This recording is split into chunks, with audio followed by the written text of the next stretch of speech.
In medieval Spain, a simple bath could become grounds for suspicion. If an informant reported that their neighbor bathed more than once or twice a year, it could be enough for the Inquisition to accuse them of heresy. But why was frequent washing considered a dangerous act? By the 15th century, hygiene in Spain had become more than a matter of personal choice. It was now a political and religious issue. When the Catholic monarchs, Isabella of Castile and Ferdinand of Aragon, completed the Reconquista and expelled the Moors, their goal was not only military conquest, but also cultural and religious dominance over the Iberian Peninsula. One of the ways to erase traces of Muslim and Jewish influence was to eliminate their customs, including their strict hygiene practices. Suddenly, in the eyes of Spanish society, bathing was not just unnecessary, it was suspicious. For nearly 8 centuries, the Moors had ruled Al-Andalus, bringing with them a culture of cleanliness. Their cities were filled with public bathhouses, hammams, where both men and women bathed regularly. Likewise, Jewish communities followed ritual purification laws, which emphasized the importance of hygiene. But for 16th century Catholic Spain, these habits became symbols of religious otherness. If someone washed too often, the Inquisition might suspect them of secretly practicing Islam or Judaism. After the fall of Granada in 1492, the Catholic monarchs launched a systematic purge of anything that reminded them of Spain's Muslim and Jewish past.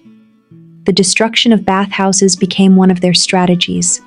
In 1576, King Philip II officially banned the remaining hammams, and the Inquisition began to view excessive cleanliness as a mark of heresy. Confession became a tool for monitoring religious loyalty. Priests would interrogate converts, including Jews forced to convert, anusim, and Muslims who had embraced Catholicism, Moriscos, about their habits, including how often they bathed. If an informant claimed that someone washed more than once or twice a year, it was enough to raise serious suspicions. Isabella of Castile and the ideal of filth. Queen Isabella of Castile led by example in this strict approach to cleanliness. According to historical chronicles, she proudly claimed to have bathed only twice in her life, once at birth and again before her wedding. While this statement is likely an exaggeration, it reflects the attitudes at her court, where water was seen as more dangerous than beneficial. Instead of bathing, the Spanish nobility relied on clothing, particularly linen shirts, as their primary means of cleanliness. It was believed that changing one's undergarments regularly was sufficient to keep the body clean. Fear of water and medieval medical beliefs. The fear of water was also fueled by contemporary medical theories. In the Middle Ages, it was widely believed that water opened the pores, making the body vulnerable to disease. This belief intensified during the Great Plagues, particularly the Black Death, when people began to see dirt as a protective barrier against infection. As a result, the streets of Spanish cities, especially Madrid, were filled with filth and stench. Garbage, human waste, and sewage accumulated on the roads, while at night, people dumped chamber pots from their windows onto the streets below. In such an environment, the idea of frequent washing became not just unusual, but dangerous. These ideas persisted in Spain longer than in the rest of Europe. While other countries began reviving bathing culture in the 18th century, Spain remained deeply suspicious of water. The habit of not washing became deeply ingrained in Spanish society, shaping its cultural identity for centuries. Spain's return to bathing culture. For centuries, Spain remained resistant to bathing, long after the rest of Europe began to embrace hygiene again.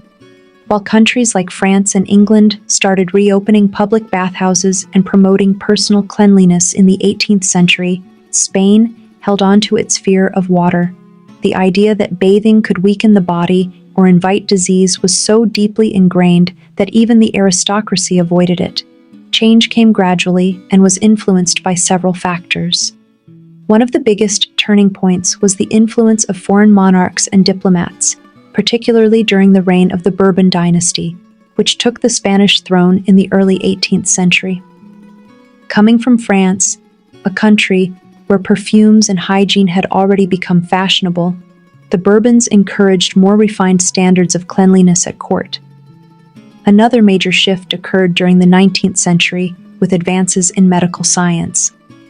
As doctors began to understand the role of germs in disease transmission, the perception of water slowly changed.